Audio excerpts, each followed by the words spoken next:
bem? Como vai? Vamos falar hoje de aluguel de carro nos Estados Unidos. Primeira pergunta que nós temos é se vale a pena alugar um carro lá nos Estados Unidos.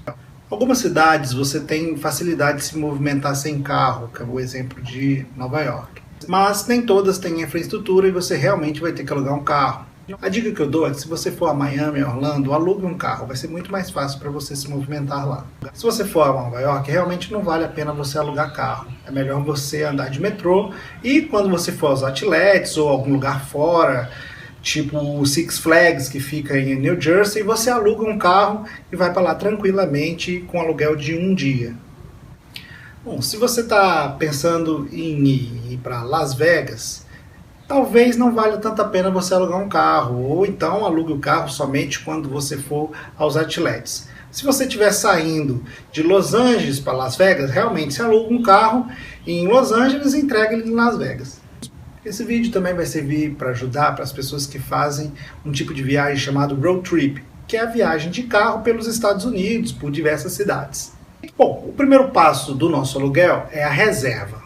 Tem alguns sites que você faz a reserva do carro, né? E você só deixa o carro reservado. E tem outros sites que você já faz o pagamento do seu carro. O que eu recomendo, o que eu geralmente faço? Eu só faço a reserva. A explicação disso é que eu primeiro faço a reserva num site, já com bastante antecedência, pego geralmente o melhor site, com o melhor preço e faço a minha reserva e já deixo ela lá de lado. Nesse meio tempo, até a minha viagem, eu fico checando em outras operadoras, né, e em outros potenciais locais para você alugar o carro, um preço diferente, um preço melhor. Às vezes até um carro melhor por um preço melhor. Então eu fico sempre olhando para ver se eu consigo encontrar uma coisa melhor do que eu já tinha reservado antes. Então pode ser excelente para você economizar algum dinheiro para sua viagem. Eu geralmente faço aluguel pela Hertz, que realmente não me dá problema. Eu uso inclusive o Hertz Gold, que é um associado Gold, que serve para você. Quando você chega lá no local, o seu carro já está separado, você não precisa alugar nenhum. Você vai lá na Hertz, na parte do serviço Gold, o seu nome vai estar num letreiro e ao lado do seu nome vai estar o número da vaga que o seu carro já está separado para você. Então você não precisa conversar com ninguém, falar com ninguém. Você pega o seu carro, se dirige à saída. Na saída você entrega seu documento, sua habilitação, entrega seu cartão de crédito. A mulher pergunta qual seguro você vai querer. Lá eles são bem tranquilos. Você fala qual seguro você vai querer, se você não vai querer. E ela te devolve tudo e você já vai embora. É muito fácil, é muito prático, é muito rápido. Depois de um tempo alugando o carro nos Estados Unidos, eu percebi que nem sempre o pessoal tem aquele carro que você queria, né, do jeito que você queria. Às vezes você fica lá, tem um carro disponível naquele local, você fica meio sem ter o que fazer. Como é que você pode contornar essa história? Faça mais de uma reserva. Você deixa aquela reserva mais barata, que você gostou, você vai primeiro no local, vê se é o carro que te agrada, vê se são as condições que te agradam. Se não, você usa aquele outro reserva. E como é só uma reserva, ninguém vai te cobrar nada por isso. Então, não tem problema nenhum em você fazer 2, às vezes 3 reservas. Você pergunta se já aconteceu algum problema. Comigo já aconteceu. Eu fiz uma reserva pela Sixty. Chegando lá, o tipo de carro que eles tinham, eles falaram que era um tipo de carro e só tinha um carro bem menor do que eu precisava. Então, o que eu fiz? Peguei a minha reserva na Hertz, fui lá e acabei pegando o carro que eu queria. A reserva da Hertz era um pouco mais cara, mas tinha o carro que eu queria, então não tem problema nenhum. Realmente existem muitos sites para você fazer reserva de carro, então procure o que você mais identifique, que fique mais tranquilo para você e faça a sua reserva nesse site. Bom, eu tenho exemplos para dar, o Kayak, Decolar, você pode fazer direto pela empresa, que é a Hertz, Alamo, Sixty, Budget, Enterprise, Avis. Inúmeras delas você faz direto, mas você pode usar os outros sites de busca que podem até comparar os preços de todas elas.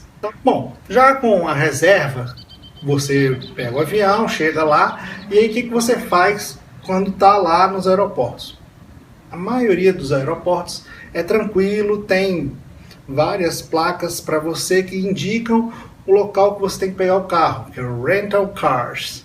Então você segue essa placa Rental Cars, né, essa indicação, e alguns aeroportos, onde você pega o carro, não é exatamente no aeroporto, então você vai ter que usar algum tipo de transporte.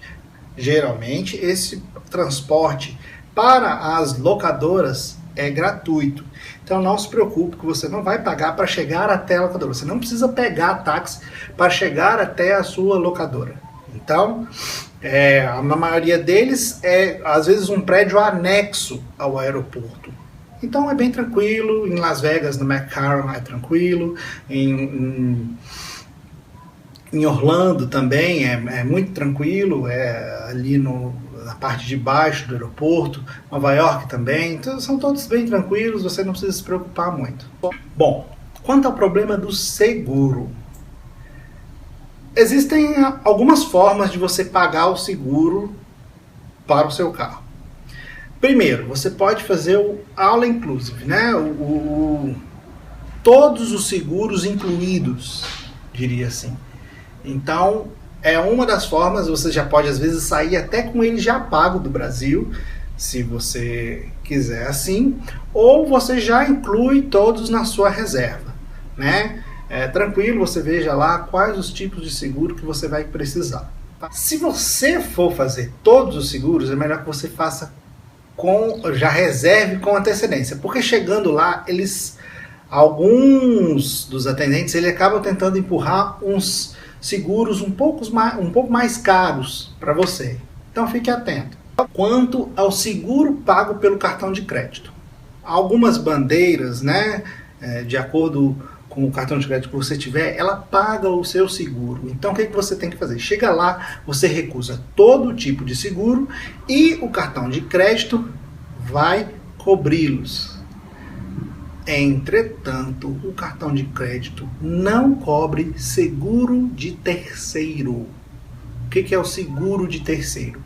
É que se você bate em alguma outra pessoa, o seu carro vai estar segurado.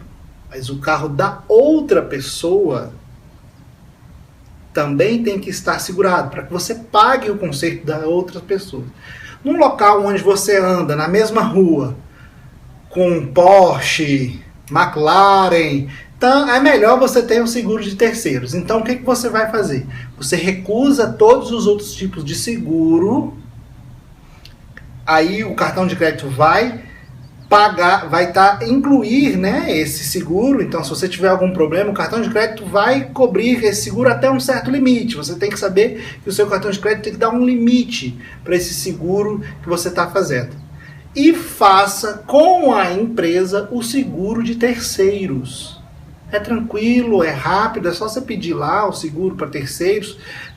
Cada empresa tem o seu nome. Procure ali na empresa, né, o que é o seguro de terceiro.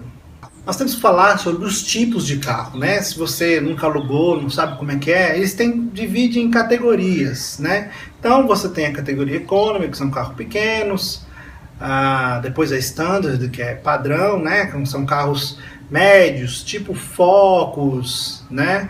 Os carros, depois eles botam o full size, né? Que são sedãs maiores, e assim por diante. Você tem também categoria minivan, né? E eles dividem até em inúmeras outras categorias, mas essas são as principais. Na hora de você alugar, você dá uma olhada lá na foto do carro e veja se é aquilo que você está querendo.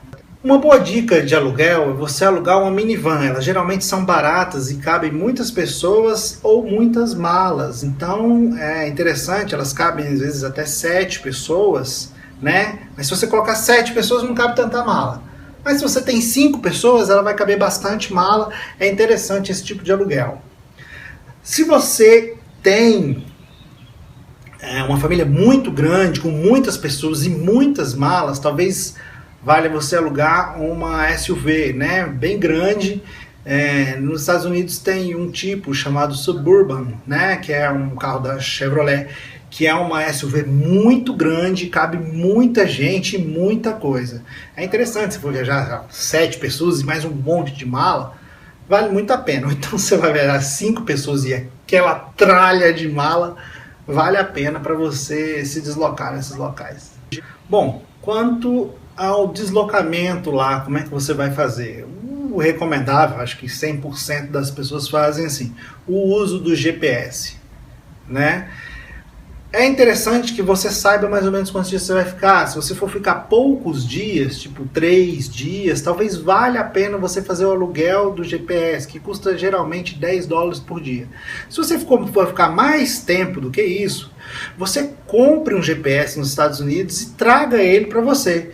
Lá, geralmente, o preço de um GPS começa a partir de $80. Então não vai valer a pena você pagar 90, 100, $110 num aluguel de GPS que você não vai ficar com ele. Como é que você faz para ter esse GPS? Vá ao Walmart ou então Best Buy, perto do aeroporto, já compre. Ah, como é que eu faço para chegar nesse lugar?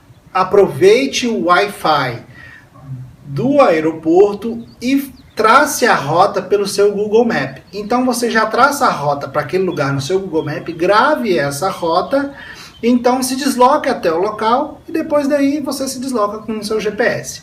A mesma coisa você vai fazer com cadeirinha de bebê. Geralmente o preço é caro e você no Walmart pode comprar cadeirinha de bebê até por $10, $20, que é muito barato. Então você não precisa fazer o aluguel. Você vai pagar o preço de 4, 5 cadeirinhas que você pode comprar no Walmart. Uma outra dica legal que às vezes o pessoal que nunca foi lá não entende é o modo de abastecimento. O abastecimento dos Estados Unidos não tem frentista, então é você que faz. Tem 2 modos de você fazer o abastecimento do carro. Se você quer uma coisa mais tranquila de se fazer, é melhor você pagar com dinheiro.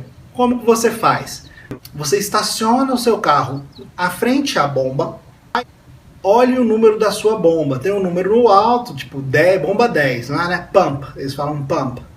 E aí você vai até o caixa, chega lá, você fala lá, você bota $20, $30 na bomba que você vai utilizar. Às vezes você pode dar até uma nota de 50, aí você diga o número da bomba, tipo pump 10, entregue o dinheiro, você não precisa nem falar nada, você entrega o dinheiro e volta para a bomba. Chegando lá, você tire a mangueira, abre o tanque, coloque dentro do tanque a mangueira, escolha, geralmente tem 3 tipos, você precisa escolher o tipo de gasolina, você clica lá e comece a abastecer. Tem uma forma que você prende, que ela fica presa à bomba, o gatilho da bomba, e só vai parar quando o tanque já estiver cheio. Ou até o valor do dinheiro que você colocou lá. Se você, por exemplo, colocou $20 e ele chega no $20, ele para no $20, você fecha e vai embora.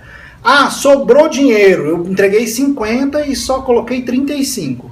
Tranquilamente, você vai, você fecha o tanque, bota a mangueira no lugar, vá até o caixa lá dentro do posto e fala novamente, pump 10. E ele vai te entregar o troco do seu abastecimento. A segunda forma de abastecer é com cartão de crédito. Na própria bomba tem o local de você passar o cartão de crédito. Então você digita lá já credit, né? Vai estar escrito num painel. Você digita credit, bota seu cartão. Geralmente eles pedem o número do zip code. Alguns que é o CEP dos Estados Unidos. Alguns zip codes do Brasil não funcionam. Primeiro você bota o zip code do Brasil. Se der certo, tudo bem. Se não der certo, bote o zip code do seu hotel. Tá bom? Quando você for botar o zip code, são só 5 números. Não bote mais do que isso. Os outros 3 números do seu CEP não vão valer. Então você bota só os 5 primeiros dígitos do seu CEP lá, e aí ele vai começar a abastecer e, bom, você pode abastecer até encher, né? Você usa o mecanismo para ele abastecer até encher, você pode colocar o valor que você quiser. Então, o cartão de crédito é um pouco mais fácil, né? Mas algumas pessoas podem se embaralhar nesse mecanismo de você botar o cartão de crédito e tal. Então, com o dinheiro, às vezes é um pouco mais tranquilo. Bom, agora vamos passar as principais dicas. Uma dica bem preliminar é que nos Estados Unidos, todos os carros, pelo menos todos que eu já vi para alugar, eles são automáticos. Então, para você ligar um carro automático, você precisa pisar no freio. Você pisa no freio, liga o carro, e aí depois, para você trocar a marcha, é só você colocar em R, que é a marcha ré, ou D, que é a marcha drive. É tranquilo, você não precisa fazer mais nada. Quando você dá a ré, saiu, bote a D e simplesmente acelere e o carro vai. Se você precisar frear, só freie e não precisa passar marcha nenhum. É bem tranquilo, não precisa ficar preocupado com o carro automático. Vamos falar um pouquinho dos pedágios. Para quem mora em São Paulo já está acostumado a passar em pedágios, né? Aqui na parte mais sul do país. Mas para a gente que mora mais para o centro-oeste, norte, nordeste, a gente não tem muitos pedágios aqui. Então a gente não está muito acostumado. Como que tem vários tipos de pedágio lá nos Estados Unidos. O primeiro que a gente já está acostumado é aquele pedágio que você para e paga uma certa quantia, entrega para uma pessoa e ela te dá o troco. Esse nós temos lá. Mas eles estão começando a diminuir. Hoje em dia, nós temos aqueles que você paga exatamente a quantia. Então, existem saídas e locais que você tem que ter o dinheiro trocado. Como isso acontece? Você tem, por exemplo, um pedágio de 50 centavos ou de $1. Você precisa ter as moedas compatíveis com esse valor. Eles não aceitam moeda de 1 centavo, mas se você de 5, 10, 25 e 50, eles aceitam. Então você vai com aquela quantidade de moedas, de preferência já com uma pessoa, já separe aquela quantidade, você segura na mão. Quando for a sua vez, você para e lá tem um funil bem grande. Você simplesmente joga as moedas naquele funil, ele vai contar todas as moedas e vai dar o verde. Então você passa. Agora, com a modernidade dos pedágios, o que está acontecendo? Eles já te fazem a cobrança do pedágio pela sua placa. Então, você simplesmente passa direto, principalmente agora em Miami, em Orlando, o Easy Pass, ele agora usa o Toll by Plate, que é ele fazer o pedágio pela sua placa. Então, ele lê a sua placa e vai te cobrar o pedágio. Então, vai deixar sempre o número do seu cartão de crédito lá na locadora e no próximo mês ele vai cobrar os pedágios que você passou. É tranquilo, você não precisa fazer nada, só passa direto, não tem problema nenhum. Em outros locais existem os passes livres, né, que é igual o Sem Parar aqui no Brasil, ou o Connect Car também. Lá tem o SunPass, o Easy Pass. Tem vários tipos em inúmeros locais. Então, geralmente, o carro que você está alugando já vem com esse dispositivo.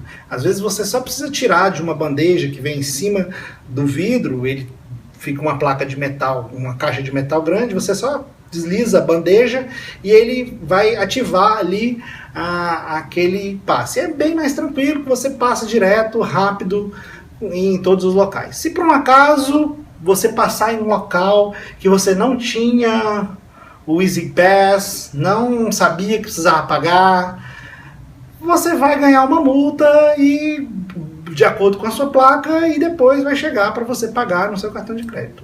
Mas é tranquilo. Bom, uma dica legal é quanto ao limite de velocidade. Eu recomendo que dentro da cidade, onde tem bastante certas são menores, tem bastante carro, você siga sempre a velocidade da avenida, do local onde você está, né? Geralmente no GPS, se você não sabe a velocidade que tem ali naquela avenida, o GPS costuma te dar a velocidade da pista onde você está passando. Então fique atento para que você não tenha nenhum problema de ultrapassar o limite de velocidade. Mas quando você está nas estradas mais rápidas, aquelas estradas de rolagem, né, as autoestradas, você até pode seguir o fluxo de carros. Então, Se a maioria dos carros, né, a grande maioria dos carros, tiver, por exemplo, o limite é 70 milhas por hora, 80 milhas por hora, eles estiverem trafegando um pouco acima, né, 10, 20 milhas por hora a mais, se você estiver seguindo o tráfego, você não vai ter nenhum problema. Você não pode, quando passar um doido correndo, ir atrás dele, porque o pessoal, a polícia lá, para mesmo, as pessoas estão correndo muito, para e multa. Não vai ser nada interessante, né? Nos Estados Unidos, as autoestradas são muito bem desenvolvidas, são extremamente eficientes, mas são inúmeras entradas que tem em cada uma e elas se dividem com uma frequência muito grande. Então, uma dica que eu dou para você é para você andar sempre mais ou menos no meio da pista, ali no meio entre as faixas. Por exemplo, se tem 5 faixas, fique na do meio. Se tem 6 faixas, fique ali entre a terceira e a quarta, para você, quando precisar sair, né, quando for bifurcar, você está mais tranquilo, né? Se você ficar bem atento aos seus GPS, você pode ver que lá a tantos quilômetros você vai ter que entrar à direita, você vai ter que entrar à esquerda, aí você já vai tomando o caminho para onde você tem que seguir. Você tem que ter muito cuidado, que em alguns lugares eles falam assim, para você pegar a direita e logo a esquerda. Então você encontra uma bifurcação à direita e logo à frente você encontra uma à esquerda. Então você tem que estar sempre bem atento ao que diz o GPS. Uma coisa excelente lá, que auxilia muito a você dirigir, são as saídas. Né? Cada estrada tem várias saídas e eles numeram essas saídas. Eles botam exit, né? E o número da saída. Então, exit 11, exit 13, então tem vários tipos de saída. Então você já fica no GPS, fala assim, você vai ter que sair na saída 13A. Aí você já vai seguindo e vendo as placas para 13A, né? Então é bem mais tranquilo do que dirigir aqui no Brasil. Uma dica importante para quando você está dirigindo nas autoestradas é que algumas delas existem faixas exclusivas para carros que levam mais de uma pessoa. Chama Carpool Lanes. Nessas pistas, tem umas que são só dependendo do horário, mas tem umas que são o dia todo, elas são pistas exclusivas. Então, se você estiver sozinho, né, se você saiu para fazer alguma coisa, e você entrar nessa faixa, você pode ser multado. Então, siga com cuidado, não entre nessas faixas se você não tiver com mais de uma pessoa no carro. Vou falar agora de algumas dicas de trânsito que são diferentes aqui do Brasil. Geralmente, quando você está num entroncamento lá nos Estados Unidos, você pode entrar à direita, mesmo que o sinal esteja fechado. Mas você tem que perceber se não existe nenhum carro vindo naquela faixa. Então você para, olhe, vê se tem, mesmo que esteja fechado, você olha, vê se tem algum carro. Se não tiver nenhum carro, você pode virar à direita. Fique atento somente à placa. Alguns locais não pode virar à direita. Aí você vai ver a placa Don't turn right on red. Outra coisa que acontece também é que em alguns entroncamentos você pode fazer o retorno. Então você vai ao entroncamento e vai esperar abrir o sinal verde para que você possa entrar à esquerda e você vai poder fazer o retorno. Alguns locais apresentam a placa onde você não pode fazer o retorno. Esteja muito atento. Outra dica interessante é que lá, quando tem uma marca de stop, que é pare, você realmente precisa parar. Mesmo que você olhe e não veja ninguém vindo. É uma regra que funciona lá e todas as pessoas fazem. Então, fique bem atento, porque você pode estar atrás de uma pessoa, você vê que não vem ninguém e vai achar que ela vai entrar. ela pode não entrar. Na maioria das vezes, as pessoas elas não entram, eles param o carro completamente e aí seguem. Então é interessante que você faça isso também. Um aspecto também que eles se importam muito é com a velocidade na área de escolas. Quando você está passando perto de uma área de escola, eles botam um monte de placa, um monte de sinal, você vai saber e siga a velocidade que diz ali. Mesmo que alguém passe por você, não interessa. Se você tem que andar 20 milhas por hora, faça conforme diz a placa. Bom, outra dica que eu dou é para que quando você está de carro, para que você não utilize o drive-thru das lanchonetes. Por quê? Quem não entende muito bem inglês se complica, mas tem que entender muito bem mesmo. Porque aquelas caixas saem caixa de... Às vezes não é uma pessoa que vai te atender, é uma caixa com um alto-falante. E aquela voz que sai a gente não consegue entender direito. E nem eles conseguem te entender. Todas as vezes que eu fui, eu tive problema e geralmente não é o que aparece no saco que eles te entregam, não é o que você estava querendo. Então, outro aspecto também é que hoje em dia não é nenhum tipo de preconceito da minha parte, eu não tenho nenhum preconceito com isso, mas hoje em dia os trabalhadores das lanchonetes às vezes são pessoas, são estrangeiros, né? Às vezes latinos, muitas vezes, a maioria dos latinos fala até muito bem inglês, mas pode ser latinos que não falam bem inglês, indianos, pessoas de inúmeros lugares do mundo que não falam bem o inglês. Então, quando juntam duas pessoas que não falam bem inglês, aí pode dar algum tipo de choque, algum tipo de problema, a gente não consegue entender e passa apuro ali no drive-thru. Pare o carro na lanchonete, desça, compre peça para viagem, que é to go. Quando você vai pedir, tipo, a promoção número 1 do McDonald's para viagem. The meal number 1 to go. Né? Então, é melhor a gente fazer esse tete-a-tete, mesmo que você pode apontar as coisas que você quer pro cara. E aí não vai te dar mais nenhum problema. Só tem mais uma coisinha que eu queria frisar. Bom, se você está indo para os Estados Unidos numa época mais gelada, eu insisto para que você não tente andar na neve. Precisa de um treinamento, você precisa às vezes até colocar corrente nos pneus, coisa que a gente não está habituado no Brasil. Então não insista, não tente andar na neve, use metrô, use táxi, vá de ônibus, mas não tente andar na neve. A gente pode acabar causando algum acidente, alguma coisa grave. É melhor que a gente seja mais prudente e seguro. Essas foram as dicas sobre aluguel de carro nos Estados Unidos. Se você ainda tem alguma dúvida, ou se você quer indicar algum assunto que você ainda tem interesse para que a gente poste algum vídeo, pode dizer aí que ajuda sempre a gente e nós queremos ajudar sempre você. Até a próxima.